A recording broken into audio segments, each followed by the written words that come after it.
as well.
Buenas tardes, chicos. Buenas tardes con todos. Alguien que me diga si se escucha y se ve bien.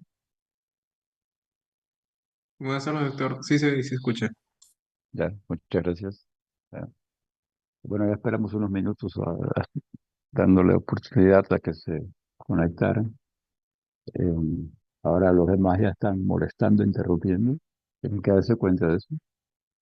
Eh, el tema de hoy es la patología del hígado, vías biliares y páncreas exocrino. Como todas las teorías de patología, pues es extenso y vamos a discutir muchas cosas.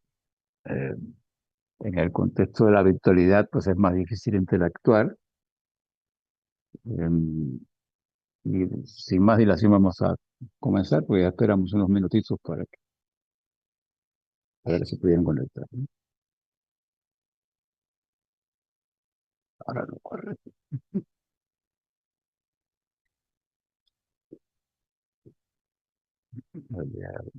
salir de acá.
Ahora sí.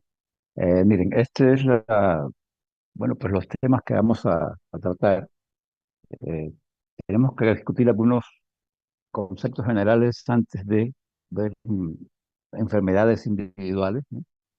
Y vamos a ver este primer grupo de cosas que son transversales, ¿no? La ictericia, las formas de daño hepático, el concepto de insuficiencia hepática, cirrosis como fase terminal de muchas de las enfermedades crónicas del hígado, y después iremos por las entidades específicas.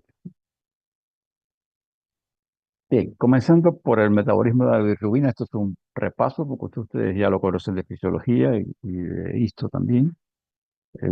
La bilirrubina, que es el producto de la degradación de la hemoglobina cuando mueren los hematíes y se metaboliza en el hígado. Esto de que se metaboliza quiere decir se conjuga. ¿Y se conjuga qué? Al ácido glucurónico, ¿no? ¿Y quién lo conjuga? La glucuroniltransferasa, ¿no? Todo lo que vieron en bioquímica. Una vez conjugado, se excreta por la bilis, va a parar al intestino, 80% de hecho nos abandona a través de las heces y hay un 20% que se reabsorbe y vuelve a entrar al hígado porque se reabsorbe lo que le llaman a la circulación enterohepática, ¿no? La vía portal. Ok, cuando la bilirrubina aumenta, la piel y las mucosas se ponen amarillas. Eso es lo que se conoce como íctero o ictericia. Dos cosas. Noten que, voy a llamar al puntero para que se vea mejor. Noten que el valor se tiene mínimo que duplicar, ¿no? Para que se pueda manifestar este cambio de coloración en piel y mucosas. La otra cosa a tener en cuenta es que la piel se puede poner amarilla por otras razones. Y la ictericia es coloración amarillenta de piel y mucosas asociado al aumento de bilirrubina. Entonces, la forma de comprobar que es un íctero real es revisar la mucosa y la más expuesta y más fácil de ver es la esclera, ¿no? Y la conjuntiva. Entonces, por eso uno cuando dice, a este paciente se está poniendo amarillo, va a buscar los ojos, ¿sí? A ver si de verdad es, es una ictericia. Ok, una vez que tienes la ictericia, el paciente está amarillo, sí, y las mucosas, mucosas también, correcto. Entonces, ahí viene, ¿qué enfermedades produce ictericia? Y aquí tenemos que clasificarlos de esta manera. Hay causas prehepáticas, hay hepáticas y hay poshepáticas que están en el otro lado. Ok, las prehepáticas, eh, hablando de la no conjugada, es decir, perdonen, es decir, de la indirecta, es decir, la que todavía no ha llegado al hígado, ¿ya? Entonces, si estamos hablando de esas, las causas nada más que pueden ser prehepáticas y hepáticas, ¿no? Ya. Ok, En la práctica, porque aquí hay algunos ejemplos medio esotéricos que además clínicamente no te generan ningún reto, porque si tienes un gran hematoma, ya sabes que tienes el gran hematoma, ¿no? Eh, la insuficiencia cardíaca es algo que siempre se menciona porque dice que se disminuye el aporte que el hígado va a metabolizar y por lo tanto se acumula de la que no está conjugada, pero francamente es una práctica muy rara vez se ve. Entonces, desde el punto de vista práctico, lo que uno ve siempre es la hemólisis y la eritropoyesis ineficaz, ¿no? Es muy característico que la elevación de la bilirrubina indirecta por causas prehepáticas se deba a destrucción de hemática, es decir, anemia hemolítica. Eh, en cuanto a las hepáticas, aquí tenemos eh, varias variaciones del tema. Porque una cosa es, por ejemplo, que el hígado no pueda captar la bilirrubina que le está llegando, ¿no? No logra. Los sistemas enzimáticos que tienen que ver con la captación no la captan. Y ese es el síndrome de Gibb. Ahora, después tenemos los problemas de la deficiencia de glucuronil-transferasa. Es decir, la capto, pero no la puedo conjugar. ¿Ya? Y ahí hay varias causas que son diferentes, ¿no? Una, la deficiencia puede ser hereditaria de la enzima, ¿ya? O autosómica recesiva, como todas las deficiencias de las enzimas. También puede ser producida por fármacos, entonces en ese caso podría ser temporal. Las hepatopatías graves pudieran determinar que el hígado ya no tiene suficiente enzima, ¿ya? Y está esta que es la ictericia neonatal, que es inmadurez del aparato enzimático.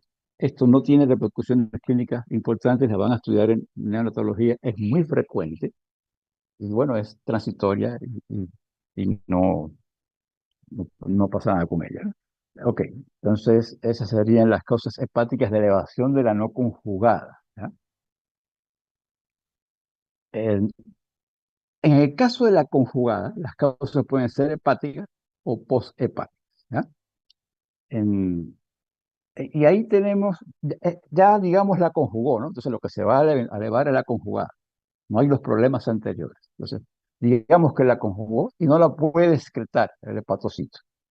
Entonces, ese es el síndrome de Lewin-Johnson. Y todos son dos variaciones del mismo tema. El asunto es que no se puede excretar la hemoglobina que ya se conjugó.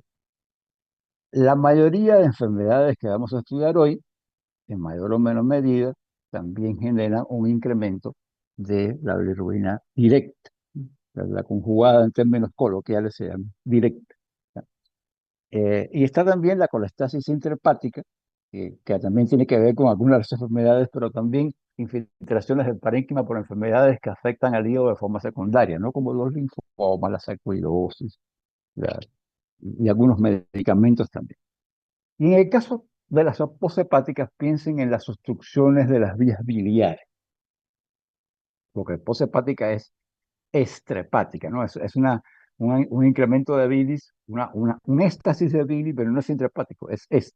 Entonces ahí, pues los hepáticos comunes, compresiones del colédoco, y esas obstrucciones, ¿quién las producen? Bueno, pues principalmente las neoplasias, que no necesariamente tienen que ser intraluminales, pueden estar afuera y tener una compresión externa, como es en el caso de los tumores de cabeza de páncreas, ¿no? Que por localización, y lo vamos a ver al final, pueden comprimir la ampolla de Vater y obstruir las vías biliares, ¿no? Entonces, en ese caso tenemos una colestasis extrahepática y, por supuesto, lo que va a predominar en el aumento de la bilirrubina va a ser la directa porque ya estaba casi toda conjugada, ¿no?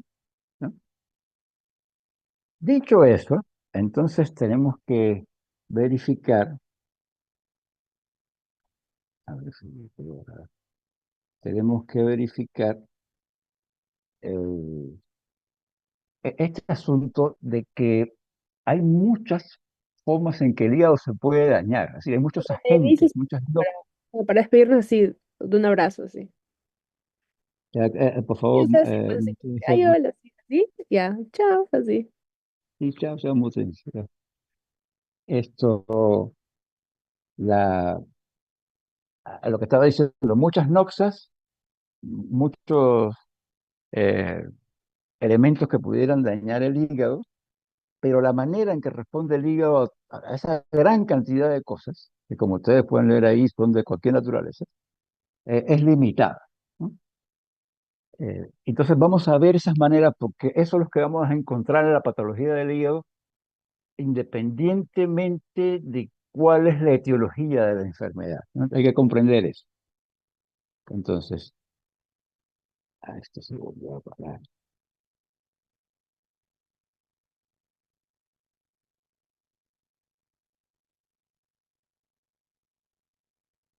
No está funcionando.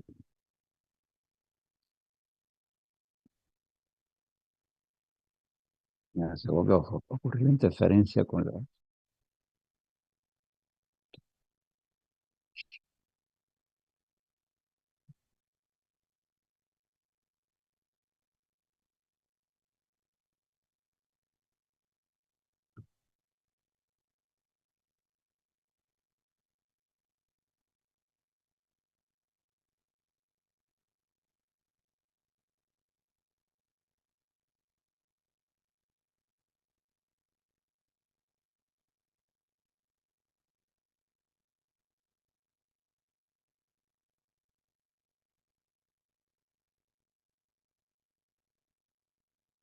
Entonces, esas son las formas en que el hígado va a responder a los diferentes daños. Fíjense, están las degeneraciones que teóricamente son reversibles, ¿no? Y ahí tenemos la acumulación de grasa, la acumulación de bilirrubina y la valorización, ¿ya? Entonces, la acumulación de grasa es lo que vamos a conocer como esteatosis, ¿ya? Y la acumulación de bilirrubina ya dijimos que se llama colestasis. Como repito, estas son cosas que ocurren en el hepatocito y son en la práctica reversibles, todas ellas, ¿ya? Después tenemos la inflamación propia, es decir, el infiltrado inflamatorio que puede ser con diferentes tipos de leucocitos según la enfermedad, ¿ya? Eventualmente tenemos necrosis y o apoptosis de los hepatocitos. Esa sí no es reversible, ese hepatocito murió, ¿ya? El hígado puede regenerarse, pero ya ese hepatocito murió, ¿ya? Eventualmente la necrosis lleva a fibrosis y la fibrosis eventualmente a cirrosis, ¿ya? Eh, entonces, cirrosis no es que haya mucha fibrosis nada más, es un concepto que presupone que los septos fibrosos sean completos y estén rodeando completamente a nódulos regenerativos. Entonces, es un concepto que, como veremos, se define histológicamente, no es un concepto clínico, ¿no? Ni es que hay mucha fibrosis. Claro, en términos prácticos, uno entiende que la fibrosis es la etapa terminal potencial de patopatías crónicas y tiene diferentes etiologías, ¿no? Diferentes etiologías.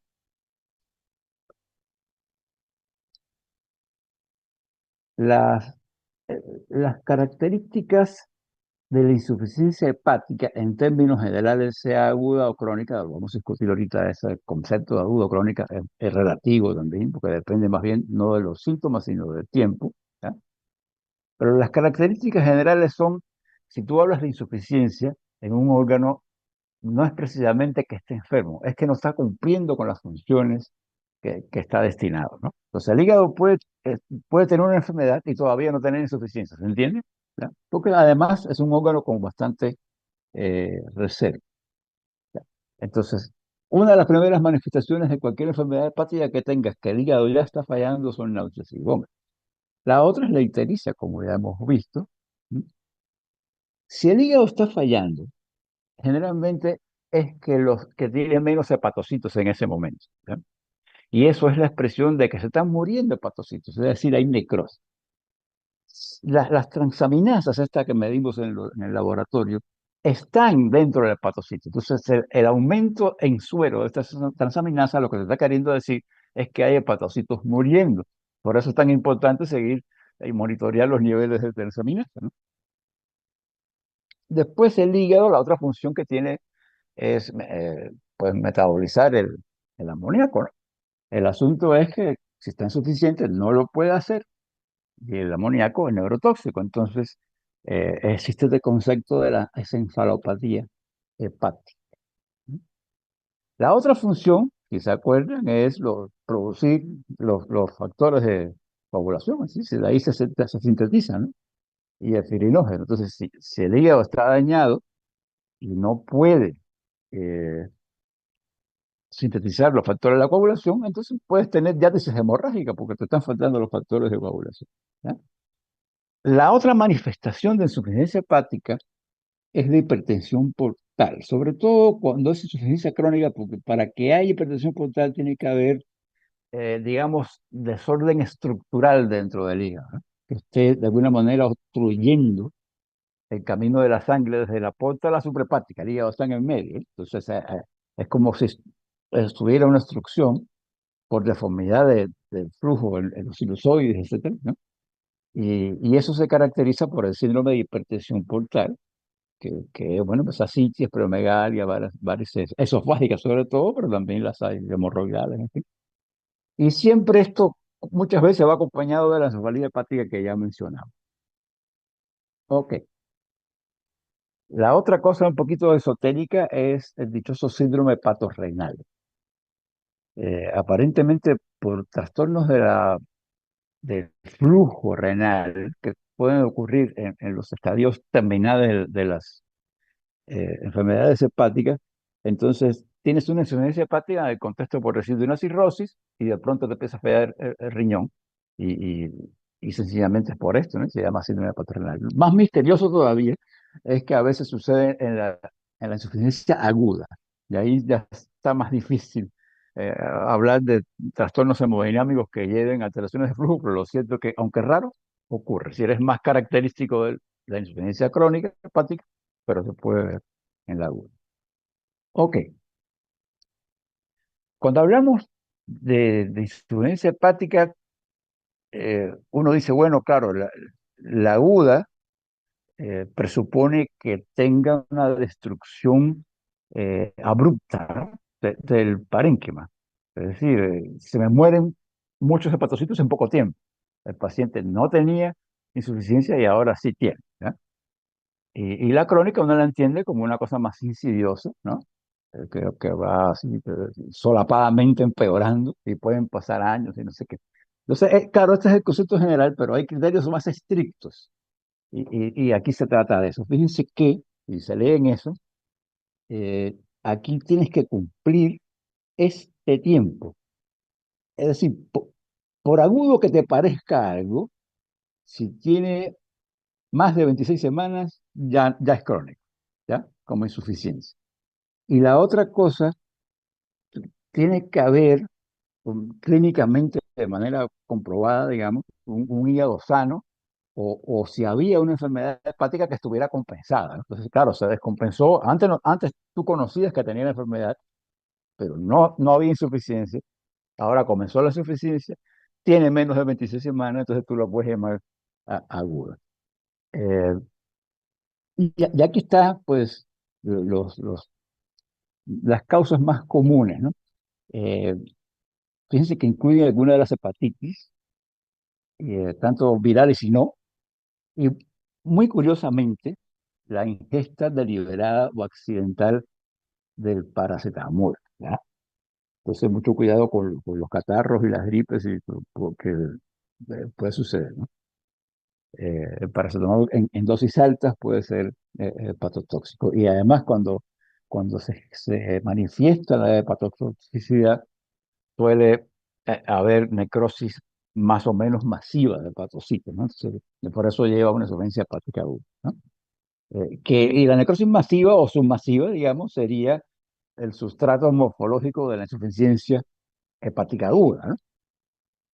Sí, sí, esto tiene valor, digamos, en medicina legal, porque sobre todo en el contexto de los envenenamientos, por ejemplo, resulta que si no se ha pasado un tiempo ya prudencial de días, semanas, entonces los patólogos van a ver signos de regeneración en el hígado, pero si son pocas horas, solo se ve la muerte de los hepatocitos sin signo de regeneración, y esto desde el punto de vista de los médicos forenses sí ayuda a determinar cuándo fue que, por decir, se suicidó la persona o lo envenenaron, pues, en el caso de que fuera un hepatotóxico, ¿no?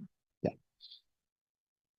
Entonces, la cirrosis, que la vemos como, ya lo habíamos dicho, el estadio terminal. Entonces ahí tienen en orden decreciente las causas importantes, ¿ya? Eh, he puesto alcohol, es decir, la cirrosis alcohólica y la hepatitis no alcohólica juntas porque morfológica y clínicamente son idénticas. Lo que pasa es que esta se ve en el contexto del síndrome metabólico, como ustedes saben, y esta obviamente en los alcohólicos. Entonces, pero son idénticas, ¿no? Eh, y esas dos juntas son de lejos la primera causa de cirrosis en países desarrollados. Y después vienen todas las demás en ese orden, ¿ya? Todas estas las vamos a ver.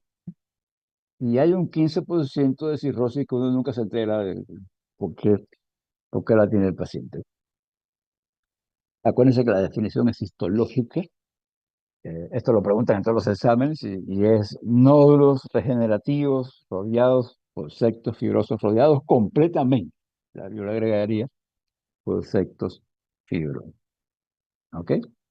Eh, la existencia de estos nódulos, se los voy a mostrar ahorita para que lo tengan más gráfico, es una foto, pero imagínense el hígado lleno de nódulos, rodeado de septos fibrosos que no estaban ahí, y los nódulos son regenerativos. Entonces hay una gran destrucción estructural que eh, no solo lleva digamos, a que se pierda la estructura parenquimatosa, sino que tiene que ver, como ya habíamos dicho, con la hipertensión portal, ¿ya?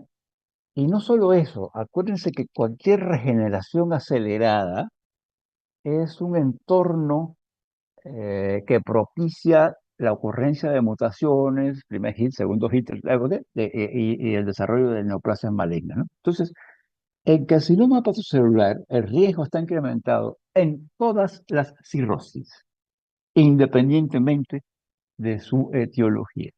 Entonces, entiendan eso. Así, la cirrosis es un factor de riesgo para el carcinoma hepatocelular, más allá de qué fue lo que produjo la cirrosis. ¿Hay carcinoma hepatocelular sin cirrosis? Sí, sí lo hay, pero la mayoría ocurre en el contexto de cirrosis. Ok,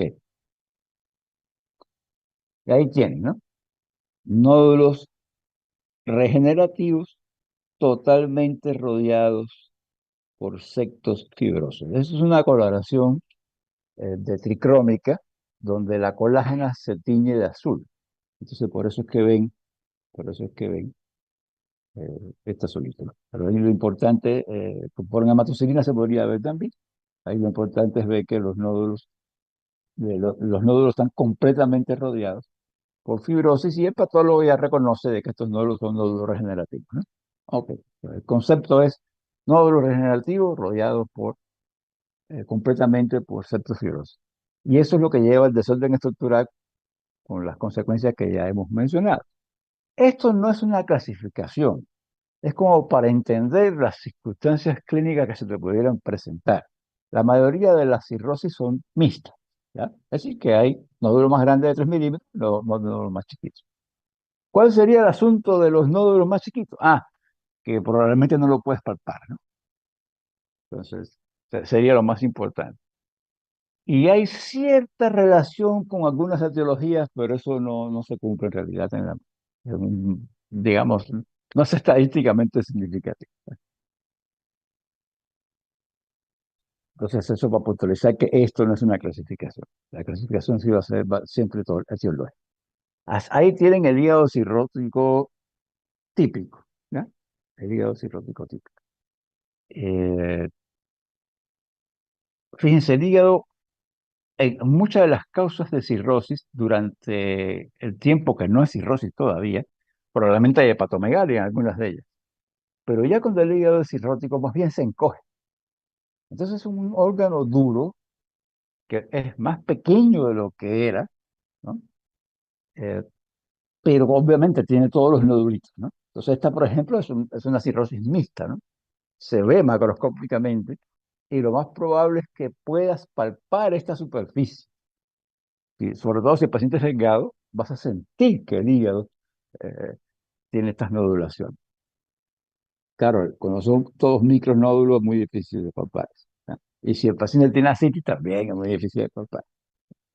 Pues acuérdense que la cirrosis no hay precisamente hepatomegalia, sino más bien el hígado seco. Ahora bien, en la patogenia, eh, Hay una célula acá que es muy interesante, que se llama la célula de Ito. Yo no sé si ustedes se recuerdan del espacio de Dice en la histología, que es el espacio que está entre los sinusoides y el hepatocito. Hay una célula que se llama célula de Ito, que habitualmente está encargada de almacenar lípidos, sobre todo vitamina A. Esa es su función normal. Pero cuando el hígado empieza a tener inflamaciones perpetuas con regeneración, etcétera, etcétera, ¿no? Hay estímulos que van por vía de las citoquinas y también de la remodelación de la matriz en el contexto de la fibrosis. Y resulta que estas celulitas se transforman en miofibroblastos. Y al ser miofibroblastos, entonces tienen la capacidad de producir fibrosis. Y eso es la piedra angular de la formación de la cirrosis en las hepatopatías crónicas, más allá de cuál es la etiología. Es decir, esta inflamación vía citoquinas y remodelación hace que estas células se transformen en respuesta, ¿ah?, a, a miofibroblastos y puedan producir colágeno. Y ahí es donde sale la fibrosis de las hepatopatías crónicas, que eventualmente va a ser cirrosis, ¿ya? Ya cuando es cirrosis, ya hemos mencionado que existe esta, claro, como se junta con la regeneración, etcétera, hay esta distorsión de la arquitectura, ¿no?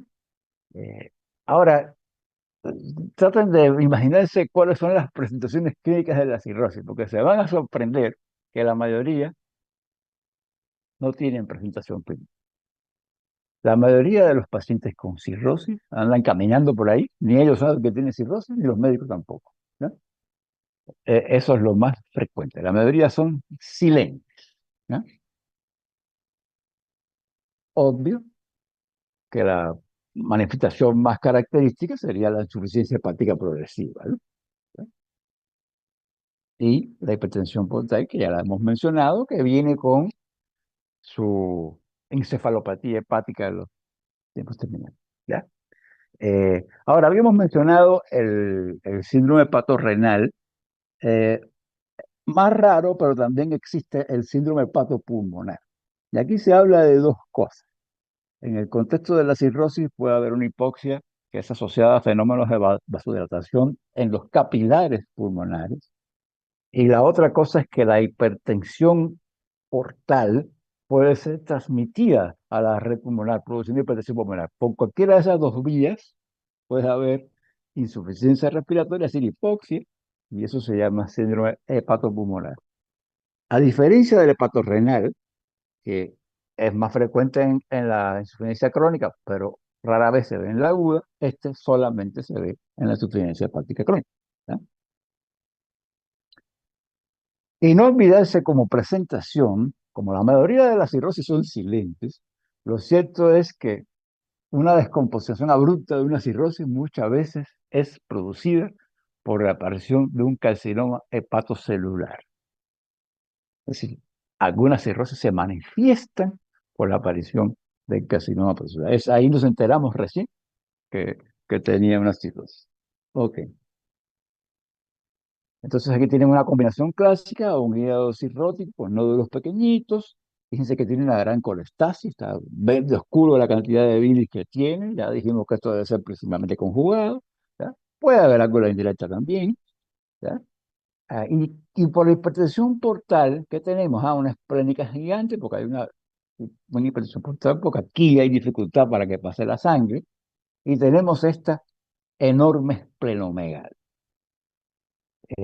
Estos vasos enormes que llegan hasta la fosa ilíaca izquierda, o la tocas allá abajo, la punta del vaso, cuando palpes un vaso así, piensa en la cirrosis, como la causa quizás más frecuente estadísticamente. Y las otras causas que insisten siempre los semiólogos son la leucemia mieloide crónica y la mielofibrosis primaria. Bueno, ya llegaremos ahí en el futuro, pero vayan pensando, esos ganglios, esos vasos enormes, esas son las tres etiologías. La otra que hay que pensar es la enfermedad de Gaucher. Y últimamente algunos aceptan que algunas insuficiencias cardíacas pudieran dar un vaso así, estos enormes, pero eso no es frecuente. La enfermedad de Gaucher sí. Ese problema de la esplenomegalia nos lleva a otro concepto. en estos vasos tan congestivos, miren ustedes la reglita que abajo, imagínense el tamaño que tiene eso, ¿ya? Eh, en esos vasos congestivos ocurre un atrapamiento de los elementos formes de la sangre y por lo tanto mueren ahí. Mueren los leucocitos, mueren las plaquetas, mueren los hematíes, atrapados ahí en el vaso. Y esto lleva a una pancitopenia. Entonces, la pancitopenia, porque los elementos formas de la sangre queden atrapados en el parénquima esplénico, se llama hiperesplenismo. Y es algo que te agrava la hipertensión portal en la cirrosis, ¿no? Y por eso se menciona acá, ¿ya? Eh, entonces, bueno, ese es el concepto. Y por supuesto que si haces una esplenectomía, desaparece la pancitopenia, ¿no? Porque es ahí donde estaban siendo secuestrados los elementos formas de la sangre. Bien, vamos a ver las hepatitis causadas por virus, ¿ah? Fíjense, todas estas que estamos viendo acá son hepatitis causadas por virus, ¿no?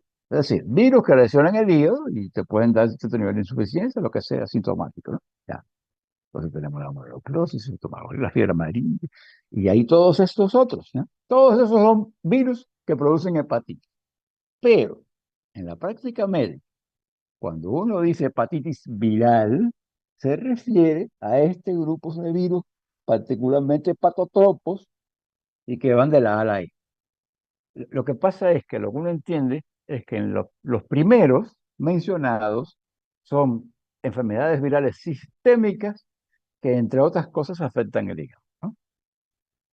Eh, a lo que le llamamos hepatitis viral es cuando el target del virus es principalmente el hígado. Entonces vamos a ver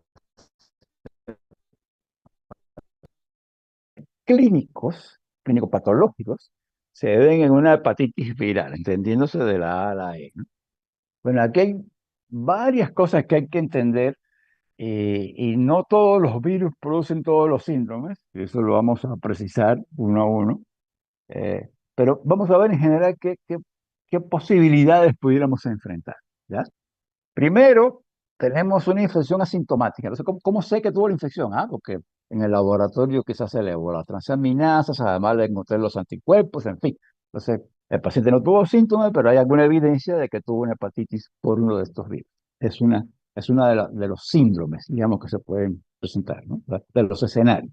Infección asintomática, ¿ya? Aguda, ¿ya? Lo más clásico es que la infección sea sintomática, ¿no?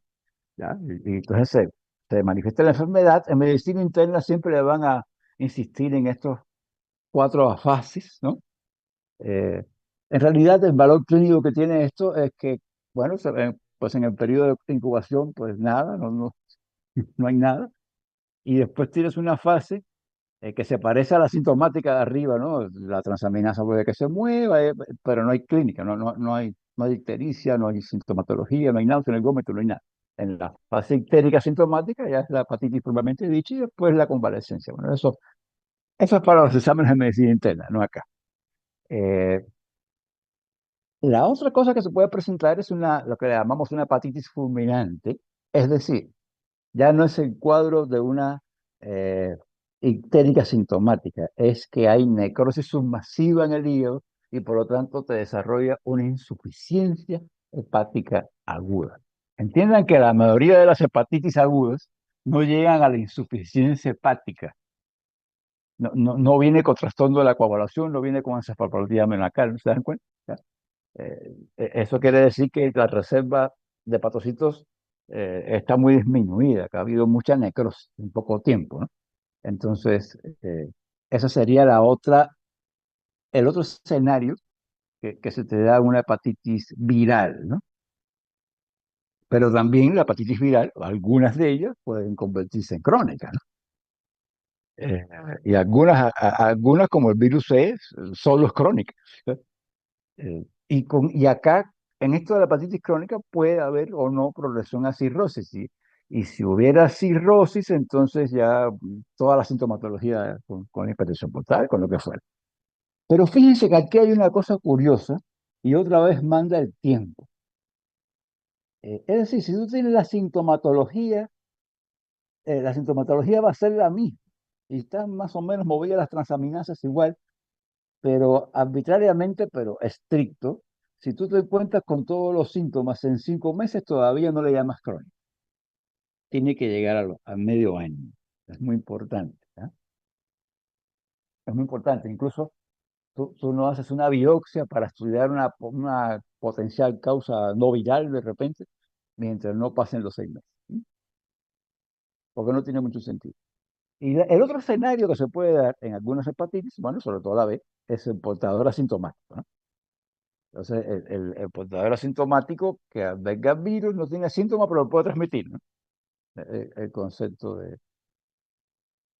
Y eventualmente pudiera tener hepatopatía subyacente que se haga manifiesta, pero del estado portador supone que no tiene síntomas.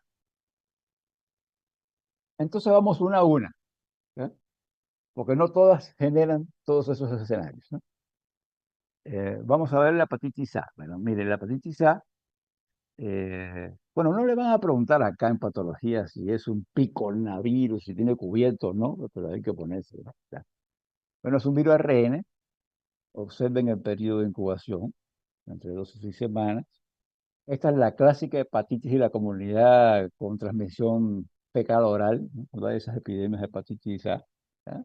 Y tiene que ver precisamente por la misma razón, con la poca higiene y lugares con poca sanidad, hacinamiento, etcétera, ¿no? Ya.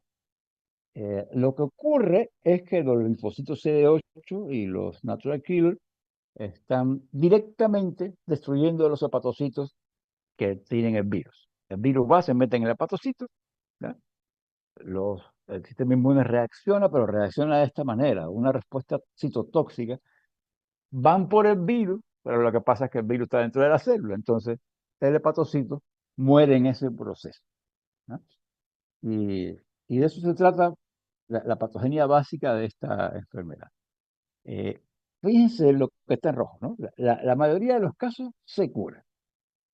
Y este escenario de la hepatitis aguda fulminante, de la insuficiencia hepática aguda, es solo un porcentajito muy pequeño. Cosa muy importante para saber, la hepatitis A, el virus de la hepatitis A, nunca ocasiona hepatitis crónica.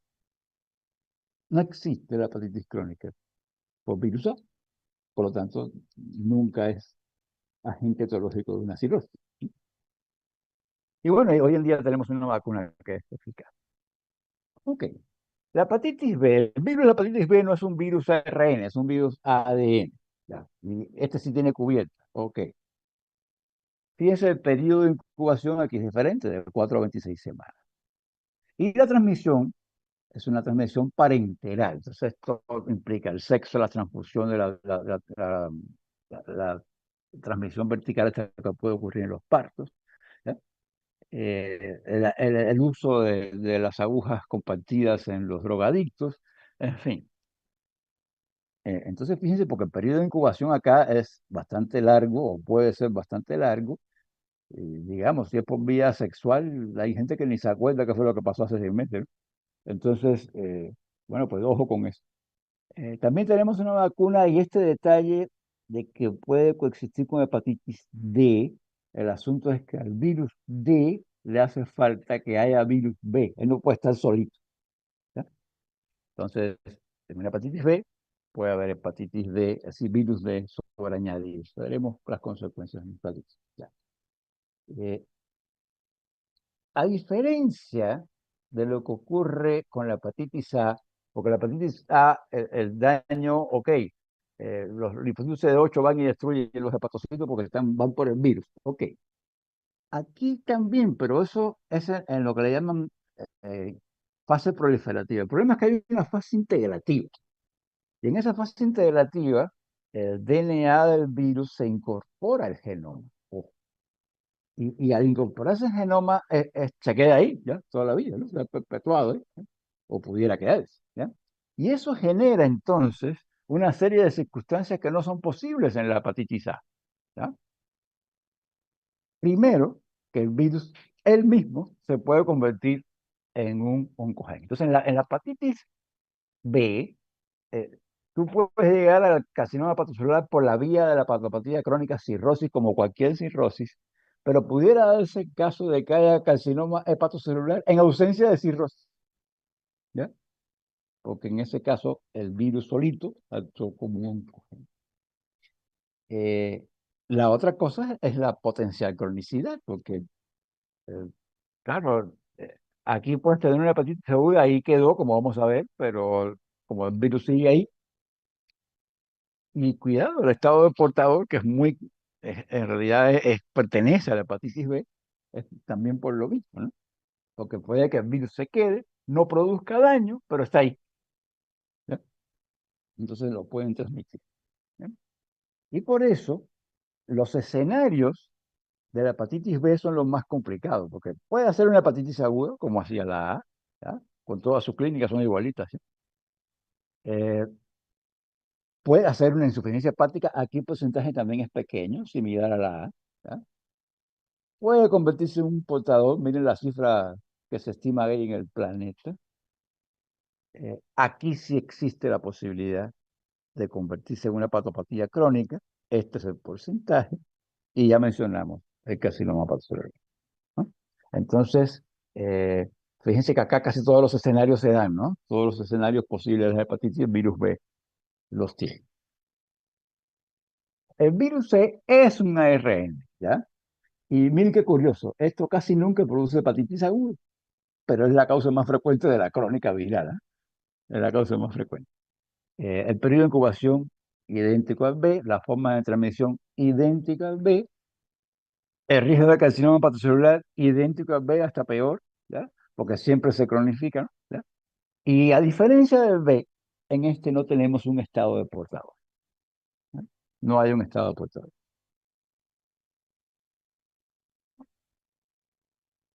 El agente D, como habíamos mencionado, requiere que haya una infección por B. Él depende del ADN del B para poder eh, desarrollar su ciclo celular, ¿ya?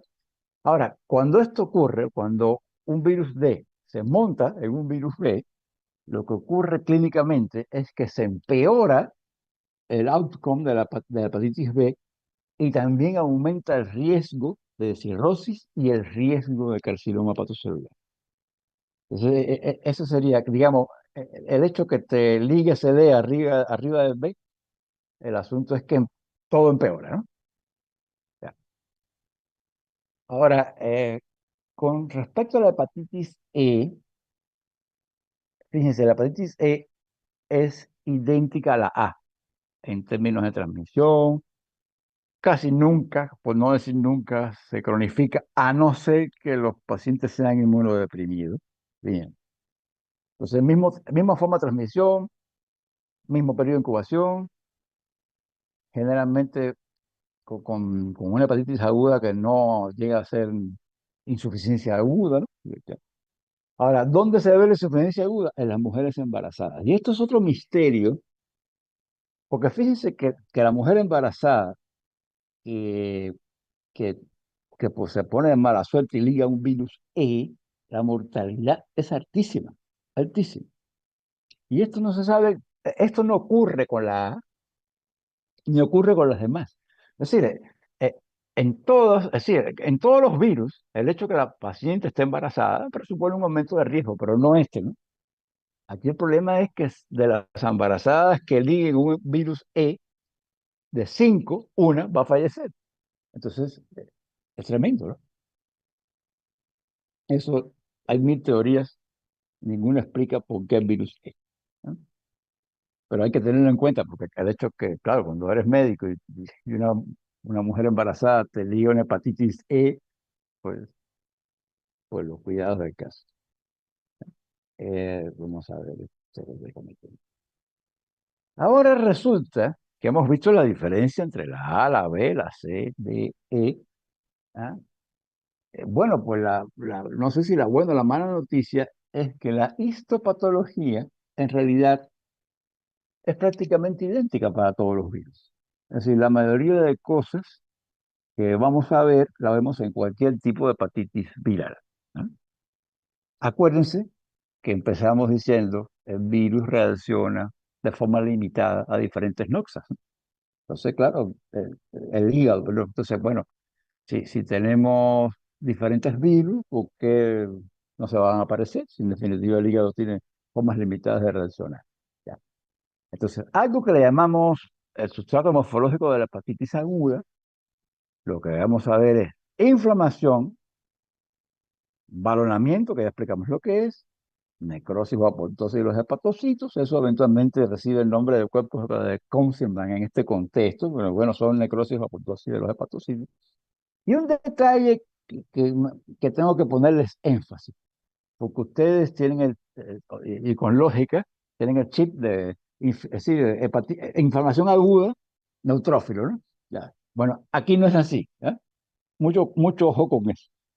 Las hepatitis agudas tienen un infiltrado mononuclear a predominio de linfocitos. Luego nos encontramos los espacios portas y por ahí entre los hepatocitos son linfocitos.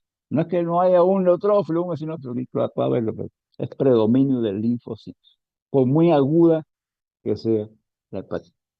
¿Ok? En la hepatitis crónica, los cambios son los mismos. Ya. Acuérdense que lo que va a definir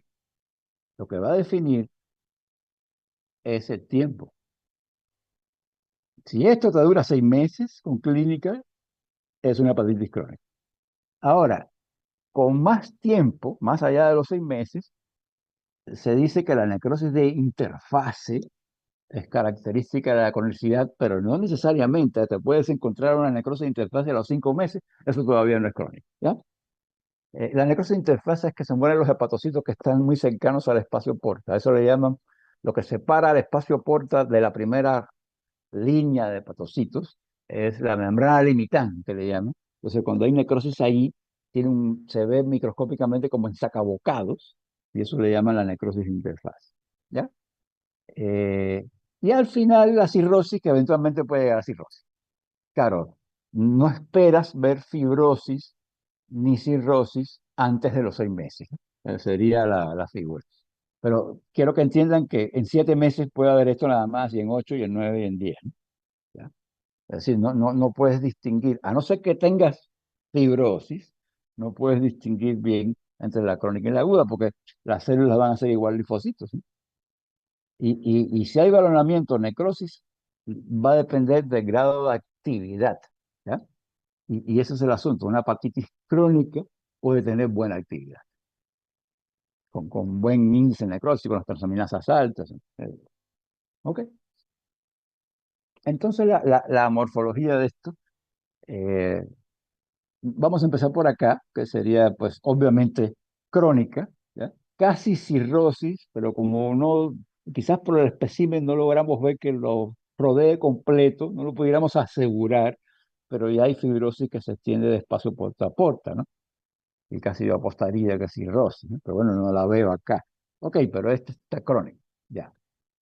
Aquí tenemos un infiltrado, acuérdense que crónica o aguda van a ser linfocitos en el espacio porta, y por acá, no sé si se dan cuenta, está la dichosa membrana limitante, y ahí sí hay como un aspecto de necrosis, saca bocado, entonces yo diría, bueno, esta más probable es crónica porque tiene la necrosis de interfaz, ¿sí?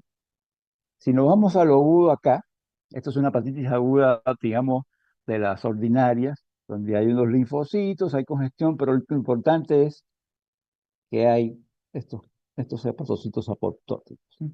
Eso le llaman necrosis local, focal o lobular, pero en realidad es una necrosis slash apoptosis de los hepatocitos. Fíjense que acá también hay cierta colestasis. Ok, pero esto que son celulitas sueltas, te sube las transaminasas hasta 300, 400. Pero esto que ya son áreas masivas de necrosis de hepatocitos, o esto hace transaminasas de 4 cifras, ¿no? Y esto más bien es un sustrato morfológico de insuficiencia hepática aguda, ¿no? Aquí ya va más allá de la hepatitis, ¿no? Ya tienes un hígado insuficiente, ¿no? Para que se entienda. Ok. Eh, tenemos la, a ver, mm, ya hemos dicho, este concepto es importante, ¿no? No puedes determinar por el estudio histopatológico qué virus está produciendo la hepatitis, ¿ya? Eso generalmente es así. Entonces el virus se determina serológicamente con los anticuerpos, etc. ¿Ya? Es decir, que la biopsia generalmente se hace después de los 6 meses, cuando ya hay sospecha o diagnóstico, de hecho, de cronicidad, y más que para etiología, lo que estás buscando es evaluar cuánta fibrosis hay, si está progresando la fibrosis, si hay mucha actividad, ¿no? La- la- Midiendo la actividad siempre por la magnitud de la necrosis, que se llama grado, y el estadio, que es la extensión de la fibrosis, ¿no? No hay que caer ahora en los detalles, ya que digamos se llama grado 1, 2, 3 o estadio 1, 2. La cosa es entender la idea. Pero, dicho eso, hay un par de detalles que son virus específicos. ¿Me dejo entender? Es decir, hay unos elementos morfológicos que si los ves, te hacen sospechar de un virus específico. Entonces, eso, que son muy socorridos, pero que en la práctica no te hace mucha falta porque tienes el examen de laboratorio con el anticuerpo respectivo. Pero en los exámenes de patología de pregrado sí se repite mucho, porque claro, son características morfológicas que te permiten reconocer qué tipo de virus está produciendo la hepatitis. ¿Ok? Y esos son los dos ejemplos, ¿no? El hecho de que las células tengan un aspecto, el citoplasma así de lustrado, que dicen que se parece al virus merilado, en el caso de la hepatitis B, y en el caso de la hepatitis C, que haya agregados linfoides asociados a esteatosis. Si tienes el cuadro de la hepatitis con todas las cosas que hayamos visto, la necrosis, los linfocitos, pero en esta, los linfocitos se te acumulan en los espacios portan, formando incluso folículos linfoides. Y eso suma la esteatosis. Entonces, en ese contexto de hepatitis, con estas dos características, tú dices, esto es virus C. Y si me encuentras los famosas células con el citoplasma en virus merilar, esto es virus B, ¿no? Entonces, bueno, este es el famoso virus merilado de la hepatitis B, ¿no? Ese que tienen ahí en la flecha.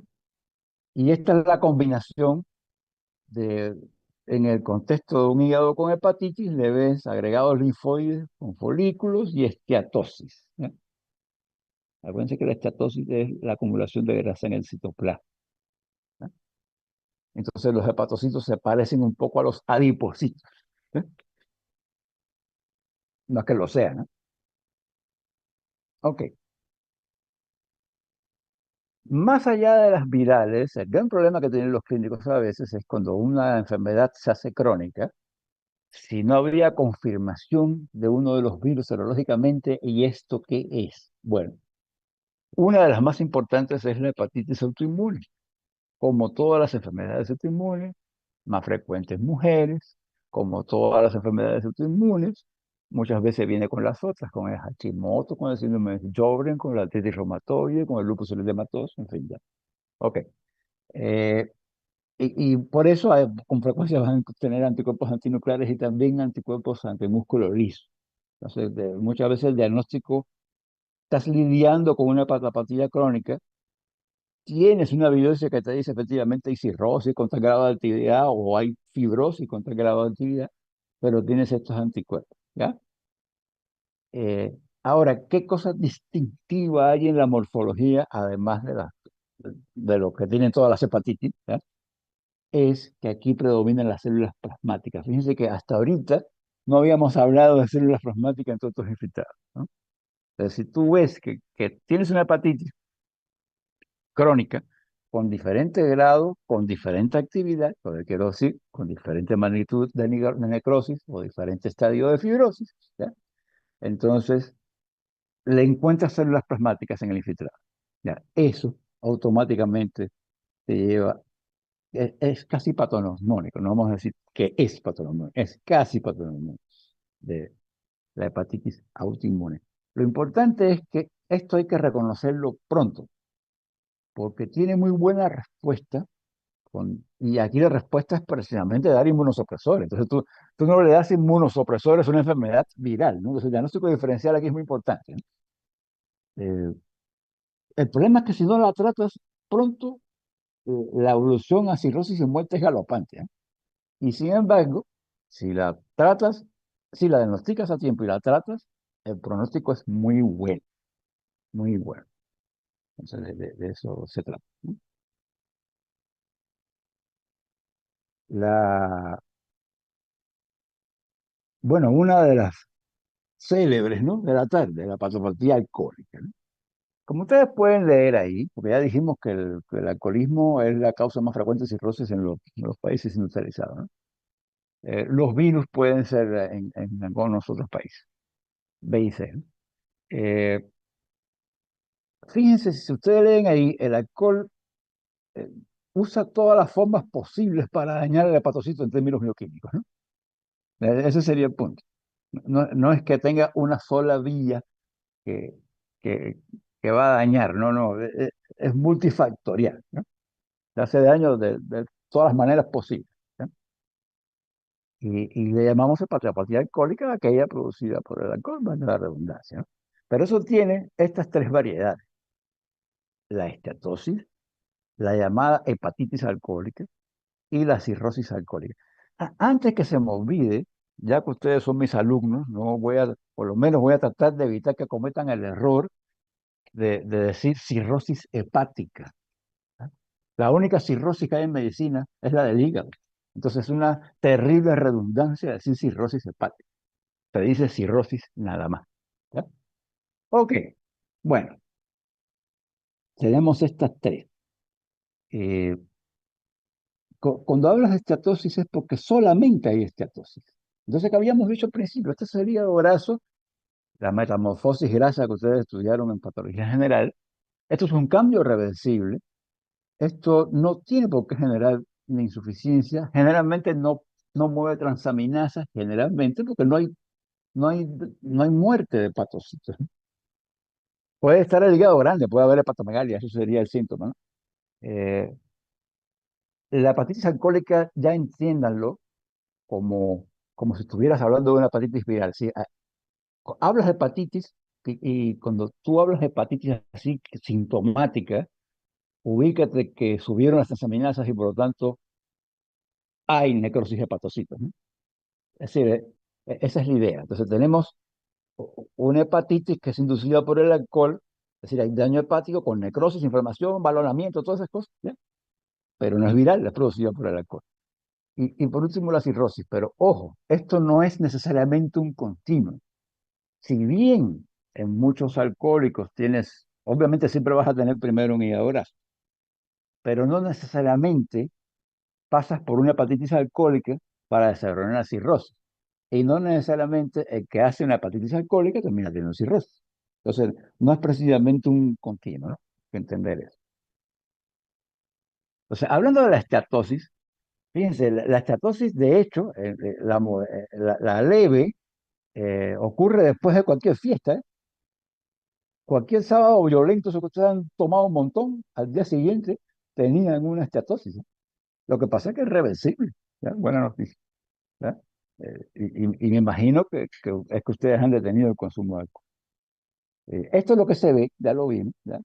Se va rellenando el citoplasma de los hepatocitos con la grasa, y esto tiene las alternativas estas de gotas finas si son muy pequeñitas, o macrogotas, ¿no?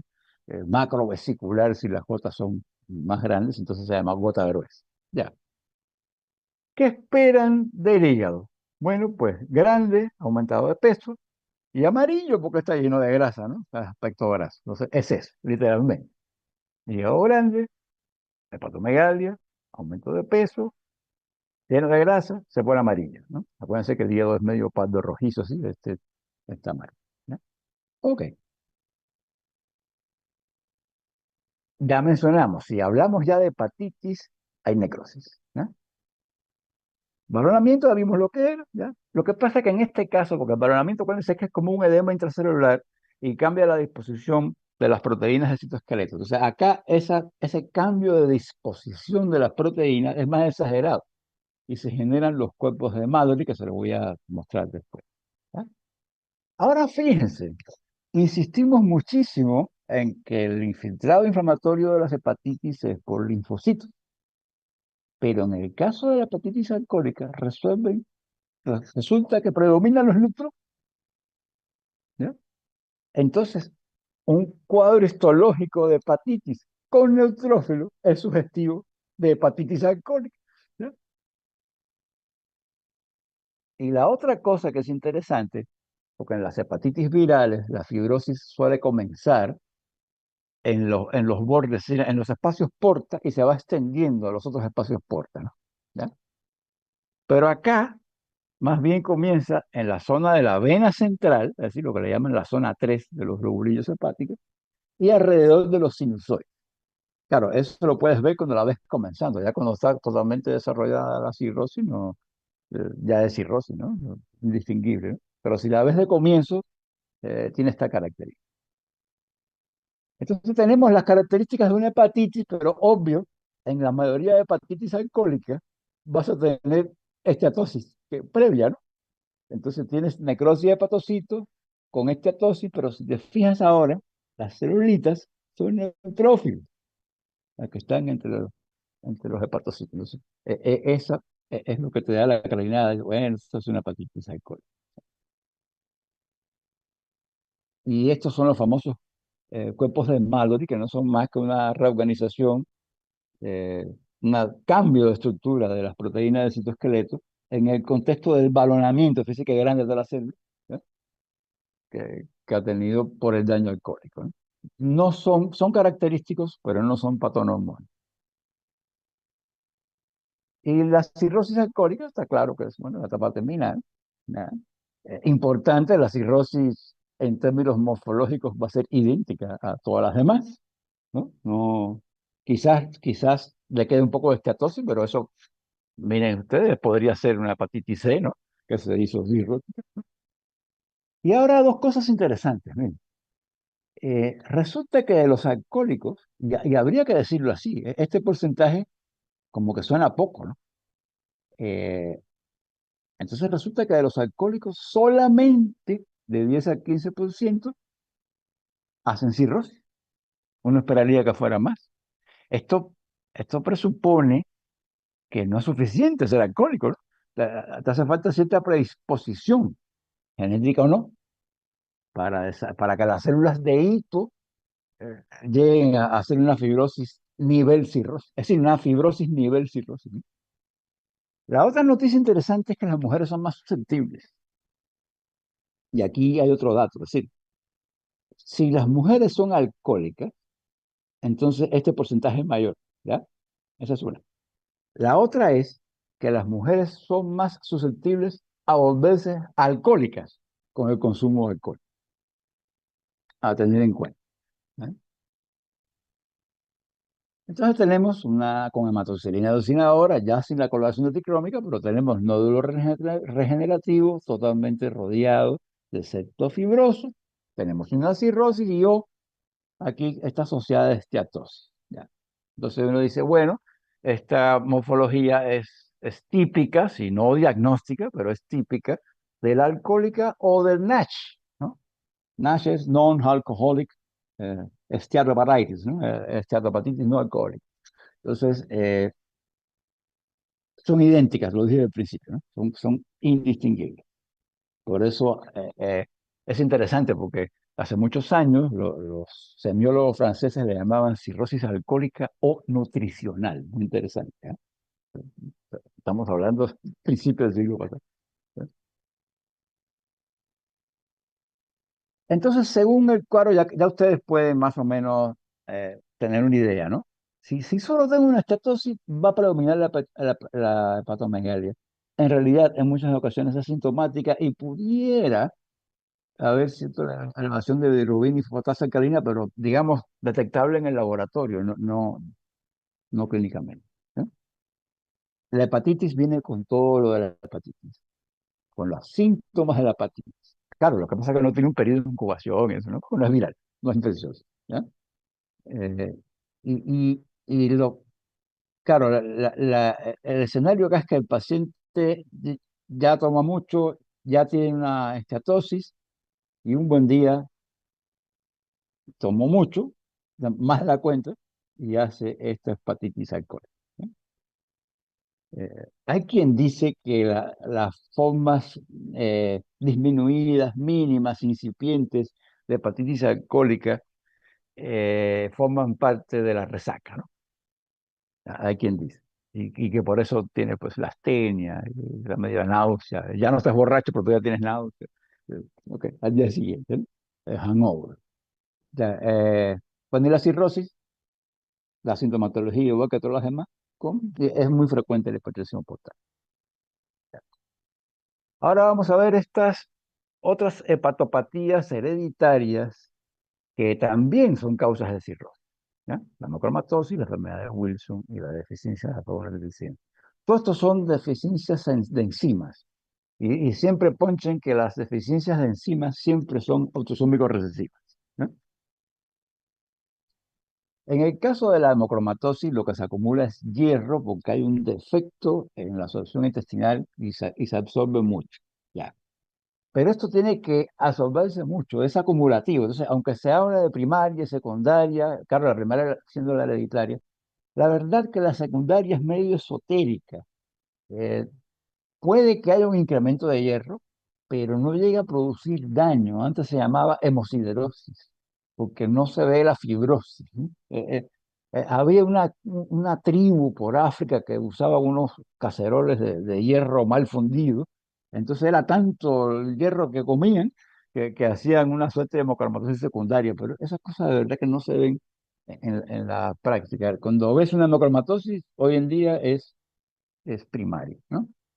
Eh, y este hierro se acumula en los tejidos y hace daño.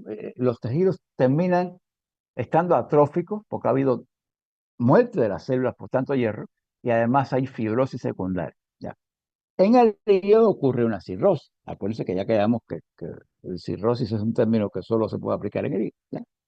Y en los otros órganos ocurre algo parecido a una cirrosis, ¿sí? Una fibrosis con atrofia del órgano concreto. Y entonces fíjense ahora los órganos que están involucrados, ¿no? Así que por lo tanto puede terminar con una insuficiencia hepática, pancreática, cardíaca, endocrina, en fin, ¿no? Y de eso se trata, ¿no? Entonces la triada clásica que viene en los libros de medicina es cirrosis, diabetes, insuficiencia cardíaca y pigmentación de la piel. Ojo, la cirrosis ya sabemos por lo que es. Bueno, el hierro genera ese daño como una patopatía crónica que termina siendo cirrosis. La diabetes es por el páncreas, el compromiso del páncreas exocrino, ¿ya? La disfunción cardíaca porque tienes una hemocromatosis del miocardio y te genera un patrón restrictivo de insuficiencia cardíaca. Y la pigmentación de la piel, no me vayan a decir porque se acumula hierro en la piel, no es por eso, es por la insuficiencia suprarrenal. Acuérdense que en la enfermedad de Addison, los pacientes se les oscurece la piel, ¿ya?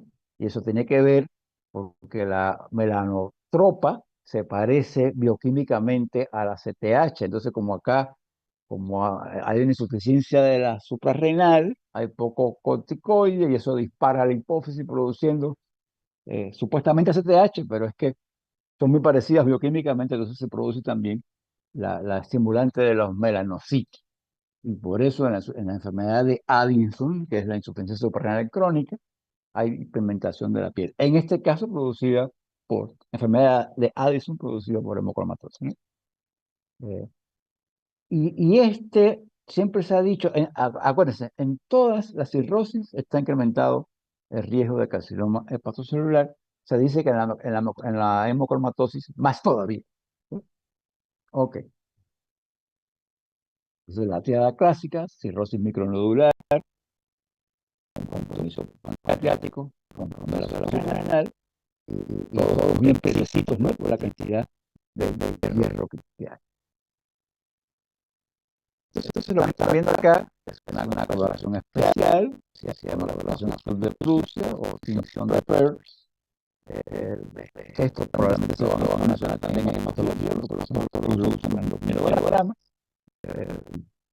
El asunto es que identificamos hidroxido. Lo que tenemos es lo regenerativo rodeado por fibroso completamente, y así fibrosis, pero como un montón de hierro en todas partes. Vemos hidroxido, que es lo que está marcando esta tensión. O sea, así uno sabe que esto es una hemocromatosis.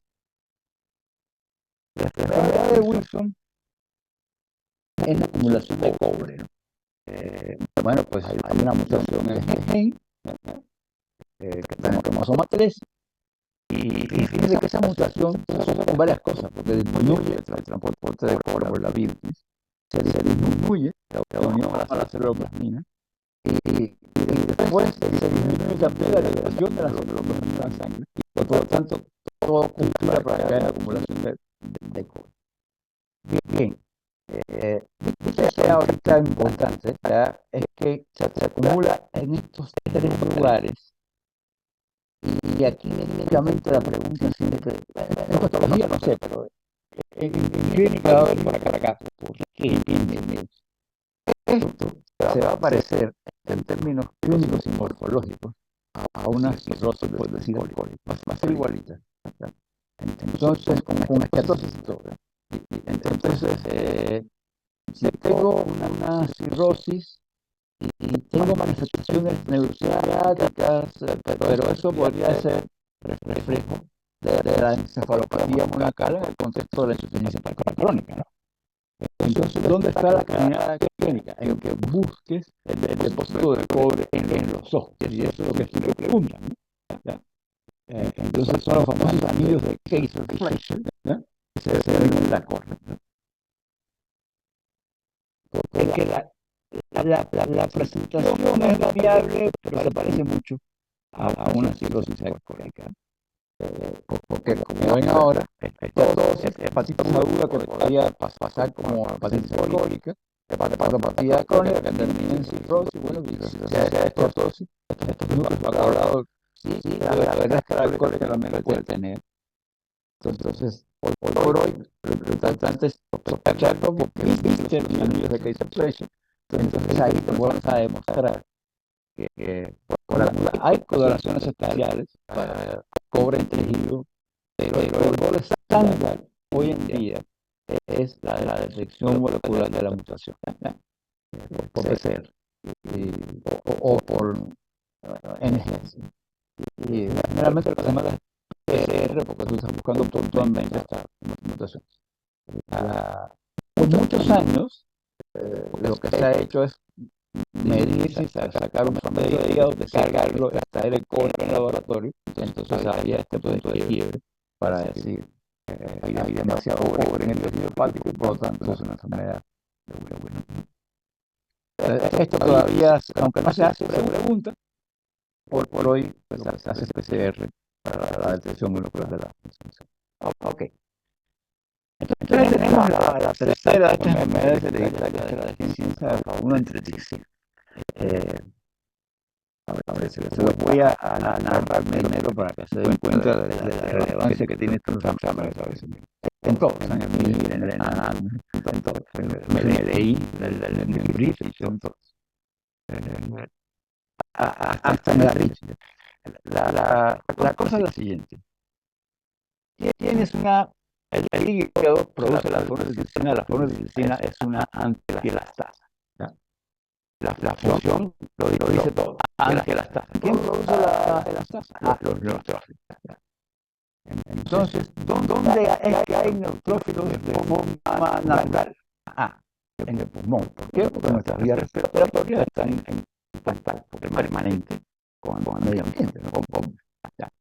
Siempre hay alguna bacteria, siempre hay algo que ha fiado, que ha metido para adentro, y siempre hay un neutrófilo dando vueltas ahí con su elastasa. En términos normales, el hígado produce esta proteína y la proteína es una antielastasa, pero está equilibrada en cuanto a estar viendo el pulmón. Ok. Si la proteína que produce el hígado es inadecuada, si la produce, pero si es inadecuada, no funciona. Entonces la tasa de los neutrófilos está por su cuenta. Literalmente, la diastasa diviere las fibras elásticas de los septos alveolares. Rompe los septos alveolares. ¿Cómo se llama eso? Enfisema. Entonces, la deficiencia de alfa-1 produce enfisema. Ya. Ahora vamos al hígado, porque estamos estudiando el hígado. Pero el problema es que como la proteína es anormal, no solo no funciona, sino que tiene una estructura normal. Entonces el hígado no la puede explotar bien y se acumula esa proteína en el citoplasma. La acumulación progresiva de la proteína termina dañando los hepatocitos con necrosis de hepatocitos. Ahora les cuento. Necrosis, inflamación, fibrosis, cirrosis. Ok. Y por ahí el daño pasa. Lo peor es que esta deficiencia es autosómica recesiva como todas las demás, sí, pero esta sí se puede manifestar temprano en la vida, incluyendo los niños. Entonces, dígame si una enfermedad que afecta a la edad pediátrica y que simultáneamente produce insuficiencia hepática y enfisema, y que además se pudiera simplificar el trasplante, dígame si eso no hace esta pregunta en cualquier examen. Ok, entonces todo lo que les he dicho lo pueden leer ahorita ahí. La idea es que cuando ya en términos morfológicos esta proteína normal se ve como glóbulos llaninos en el citoplasma. Y por supuesto, hoy hay una histoquímica para demostrar que pero todavía suscitaba paz. Pero ¿qué pasa? Los hepatocitos, como ustedes saben, tienen glucógeno. O sea, el glucógeno es paz positivo. Entonces, si tú le haces un paz enviado, todo el glucógeno se va a dar una fuerza y va positivo. Entonces hay que usar la diastasa porque la diastasa digiere el glucógeno desaparece. Y si hay esas inclusiones de alfa-1 que se van a quedar diciendo por eso el término diastasa resistente. Porque a pesar de que toda la diastasa se queda teñido esa inclusión ahí citoplasmática con paz, ¿no? Quiere decir que no es glucógeno, esa sería la idea. También, bueno, la que hay anticuerpos que se pueden usar por el monitoreo de hoy en día. Y el colofón de esto es que colestasis, hepatitis aguda, hepatitis crónica, cirrosis y lo mismo, una enfermedad hepática que puede tener diferentes momentos. Y bueno, para cómo mal, esto sí puede manifestarse a temprana edad, no la moremos por comatosis, ¿no? Pero la anulación empieza a notarse a los 50, 60 años. Pero claro, si trasplantas el hígado, aquí sí resuelves, porque no solo trasplantas un hígado que ya no tiene cirrosis, por decir, sino es que el hígado te estás poniendo no tiene defecto, ¿no? Entonces produce una alfa-citina que funciona y que no se acumule. Por eso acá trasplante siempre es solución para considerar. Ok, ahí vienen los glóbulos gliadinos positivos en este caso, resistente a la diastasa. Fíjense que esto es un PAS, y sin embargo los hepatocitos no se están mostrando los coloreados, porque van a estar en el glucógeno, pero donde tiene señal, quiere decir que es una deficiente, ¿no? Bien, estos los tumores malignos para señalarlos, los benignos para mencionarlos, los adenomas pueden ser lesiones periplásicas. La hiperplasia nodular solo no es una neoplasia, pero tiene que ver con el diagnóstico de hiperplasia. El buen mensaje es que los hemangiomas, por acaso, si tienes por radiología que hay sospecha de hemangioma, no lo traten de biopsia porque es muy probable que termine en un hemoperitoneo. Entonces, no se pinchan los hemangiomas hepáticos. Ok. Pasamos a las enfermedades biliares. Este es el grupo de enfermedades biliares. Vamos a ver, entonces, de este grupo vamos a salir del carcinoma, porque el carcinoma de vesícula casi siempre es un adenocarcinoma. Y el problema que tiene que hacer es que ha sido muy tarde, porque los síntomas son los mismos de colecistitis y colegiasis, que son los mismos. Entonces, cuando tú diagnosticas ya está avanzado, son muy difíciles de tratar, algunos responden a la quimio, se opera hasta donde se puede, y son siempre adenocarcinomas, ¿ya? Entonces, ya con eso. En esta foto tenemos casi todo. Tenemos cálculo, tenemos colecistitis, creo que por aquí hay un poquito de colesterol y aquí está el cáncer, ¿ves? Entonces, empezando por esto, es importante recordar la colesterolosis. Esto no tiene nada que ver con el colesterol sanguíneo, esto es un incremento de colesterol en vida. Y ese aumento que lo que hace es que hay depósitos de histocitos con colesterol de la lámina propia que generan estas excrescencias amarillitas.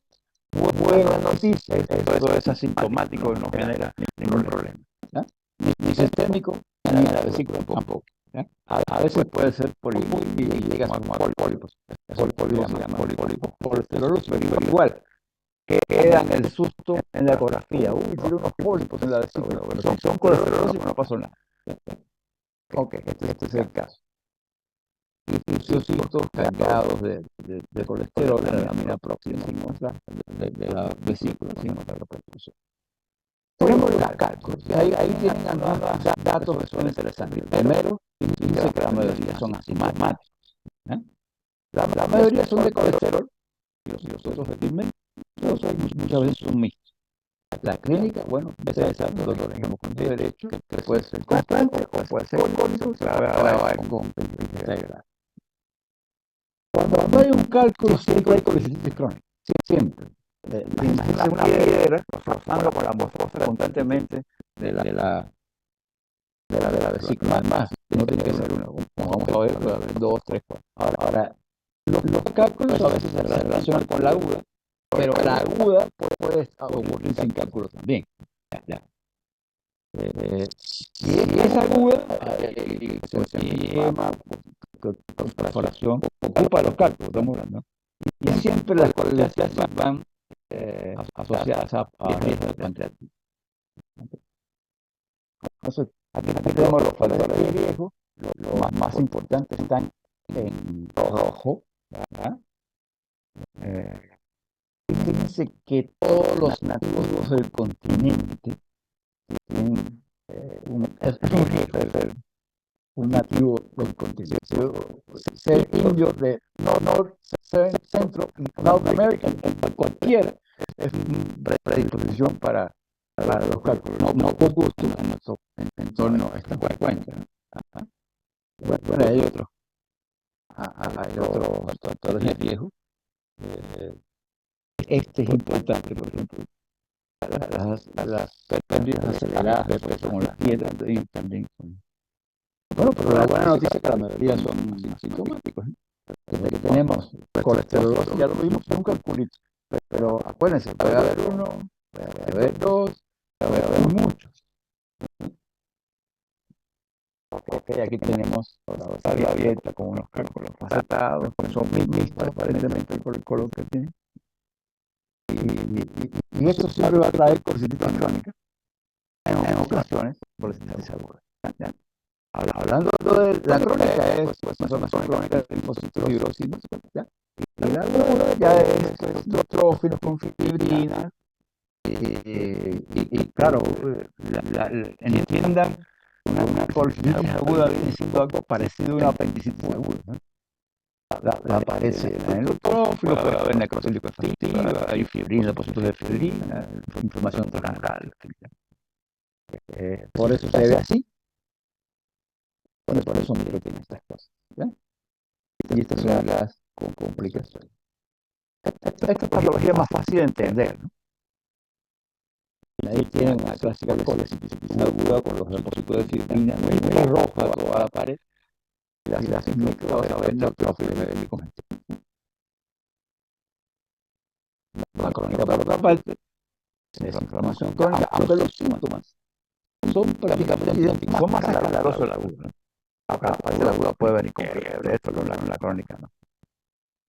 La patología de la crónica es muy presente también, fibrosis, linfocitos, personas de la pared, ¿no?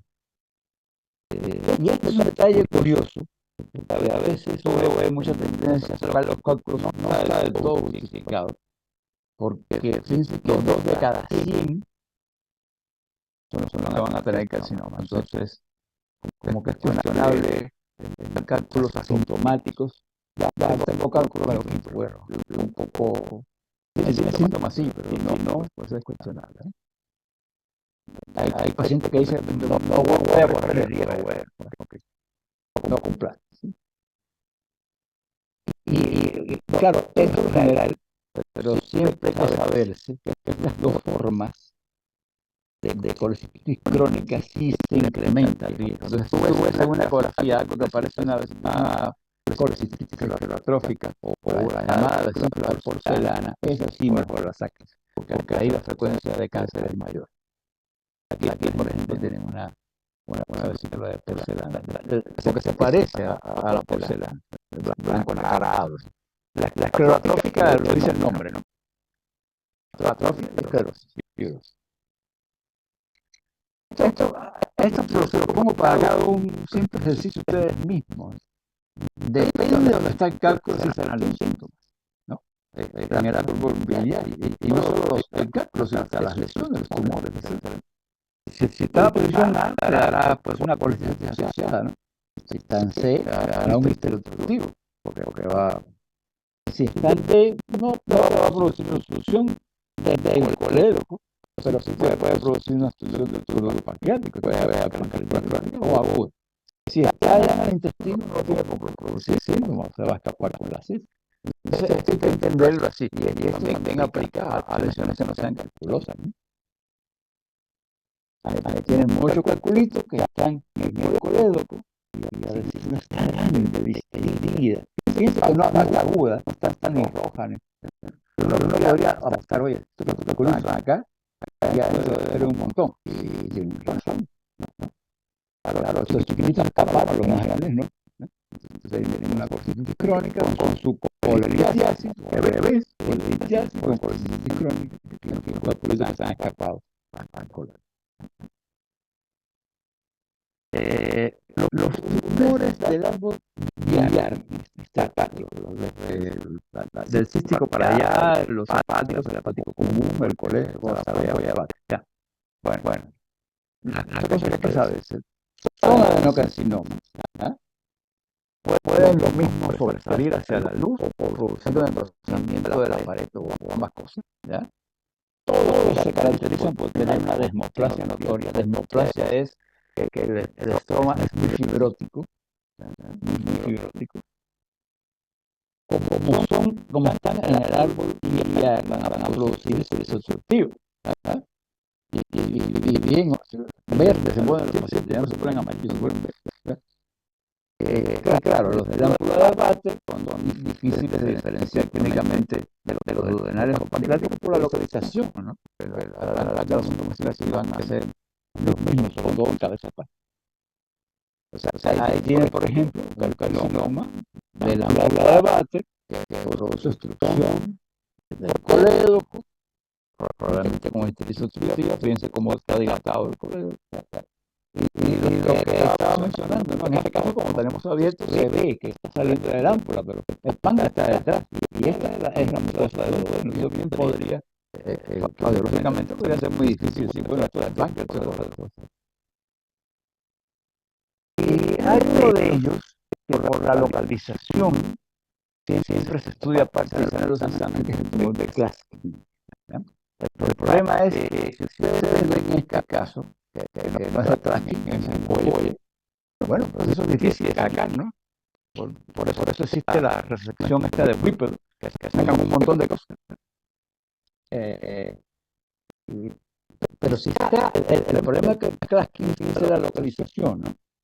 Está en la confluencia de los conductos, ni está dentro del hígado ni está pegado a la ampolla. Entonces, esto lo pueden sacar completito. Por lo tanto, estos pacientes tienen mucha mejor evolución porque no se enfrentan a una operación tan grande como el Whipple, ¿no? Ya acá se puede sacar el tumor completito y como estaba ahí, da obstrucción tempranamente, entonces se diagnostican pronto, sacan tu pedacito, te restablecen el flujo de vídeo, una prótesis, por lo que sea, una stent, y se acabó. Entonces, por esas características, digamos, es que constituye una entidad individual. Lo demás es igual, además de lo que no viene diferenciado con la hemoplasma, como casi todo eso. En cuanto al páncreas, bueno, cabeza, cuerpo, cola, ustedes ustedes ya saben por fisiología qué es lo que produce el páncreas, sobre todo el exocrino, entonces lo que dan es que acá sobre todas las enzimas, ¿ya? Y el problema es que en la pancreatitis, por la razón que sea, se liberan enzimas, atacan el páncreas y literalmente lo digieren. Aquí tienen los factores de predisponer. Por eso, si tienes pancreatitis y te encuentran que en la vesícula, te los operan, tanto el otro es el consumo de alcohol. Entonces, la pancreatitis va en que las enzimas pancreáticas atacan al páncreas porque el páncreas lo dañó algo, ¿ya? Y la tripsina, pues, activa a todos los promotores, ¿eh? Estas dos se llevan al suelo, lo que te ayuda en el diagnóstico y miren la mortalidad. No es un juego. Por eso es el nombre de pancreatitis hemorrágica, para que me concentre, porque esto puede ser masivo. Lo que está ocurriendo es una necrosis de la grasa.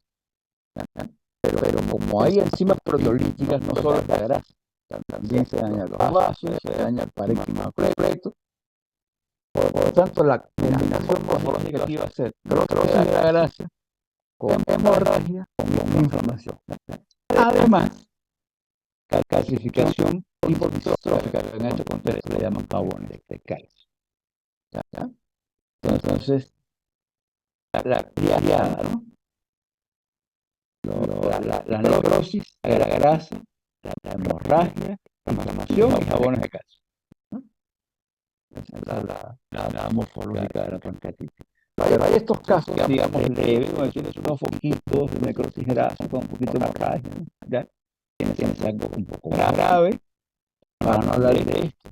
Entonces, el páncreas parece una masa llena de necrosis hemorrágica, y sí, si lo abres, eso es lo que ves, ¿no? O sea, obviamente eso es incompatible con la... En cuanto a la pancreatitis crónica, para los exámenes hay que tener en cuenta que existe una general ordinaria inflamación crónica en el páncreas con fibrosis, y que tiene que ver con el alcoholismo, los cálculos, esas cosas, y que puede llevar insuficiencia, sobre todo el socrino. Ya. Pero hoy en día están de moda las autoinmunitarias. Salen en los exámenes. Ya esa no es lo ordinario. Entonces, de las autoinmunes están estas dos. Una que está en el contexto de la enfermedad asociada a IgG4.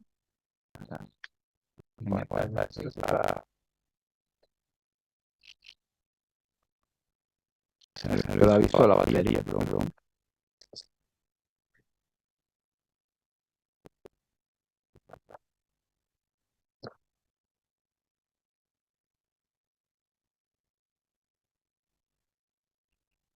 Ya conecté la batería. Y esa que está asociada a la IgG4 tiene células plasmáticas. Y otra que no está asociada a la IgG4, que parece ser crónica, otra vez en esta referencia, que caracteriza una inflamación crónica de presencia de neutrófilos. Ya van sumando las excepciones. Tenemos la ordinaria, mucha fibrosis, atrofia de parénquima, esa es la ordinaria, una de las óptimas. Se ve así en las placas. Para terminar el carcinoma de páncreas, lo que tienen que recordar es que son los carcinomas basales, que son muy agresivos, muy difícil curarlos. Se ha mejorado un poco en los últimos años, pero sigue siendo difícil de curar. Sobre todo las evidencias relativamente poco. Algunos están asociados a mutaciones germinales, sobre todo BRCA1 y 2, que son las que vienen con los tumores de mama y los tumores de ovario en las mujeres, ¿no? La mayoría no tienen germinales, tienen somáticas del tumor mismo. Si están en la cabeza, van a dar epidemia pronto. Si no, solo van a doler. Acuérdense que los dolores pancreáticos, ya sea por inflamación o por cáncer, se irradian hacia el páncreas, una característica muy importante. Y esta tromboflebitis migratoria, que es un estado desfavorable que hay en estos carcinomas, se llama síndrome de Trousseau, porque Trousseau lo describió lo interesante en términos de historia de la medicina es que tuvo un carcinoma de páncreas y desarrolló una trombofilia migratoria que había sido descrita antes por él, ¿no? Bueno, ahí tienen un carcinoma. Y ahí viene el asunto, ¿no? Estos carcinomas de páncreas están en la zona de la cabeza, están muy cerca del ámpula, del duodeno, y por lo tanto no se puede distinguir bien. Pero claro, lo puede distinguir bien a veces radiológicamente. Pero lo bueno es que en la cabeza por lo menos avisa, porque obstruye y produce ictericia obstructiva. Pero si está en el cuerpo o en la cola nada más, ahí va creciendo y solo si acaso produce el dolor. Entonces se demora más el diagnóstico. Ahí tienen el orden, fíjense, cabeza, después todo el páncreas, después el cuerpo, la cola, ¿no? Y lo mismo, ¿no? Lo de cabeza, después producen ictericia temprana, ¿no? Bueno, parece que todos son adenocarcinomas, generalmente con desplazamiento de vías biliares, y como son muy agresivos, pues al principio hay inundación plenar y hospitalaria. Estos son carcinomas muy agresivos. Yo creo que esa es la última, esto es lo que hemos visto. Ya construimos el tiempo, ya el doctor esperaba un ratito, pero bueno, sé que es maratónico, pero no queda otro. Tengo que decirle más o menos las cosas que le puede ayudar a estudiar, a enfrentar la información que tiene el libro, ¿no? Esa es la última. Muchas gracias por la atención. Si alguien quiere hacer una pregunta, bueno, saque la carta, pero ustedes tienen otras cosas, ¿no?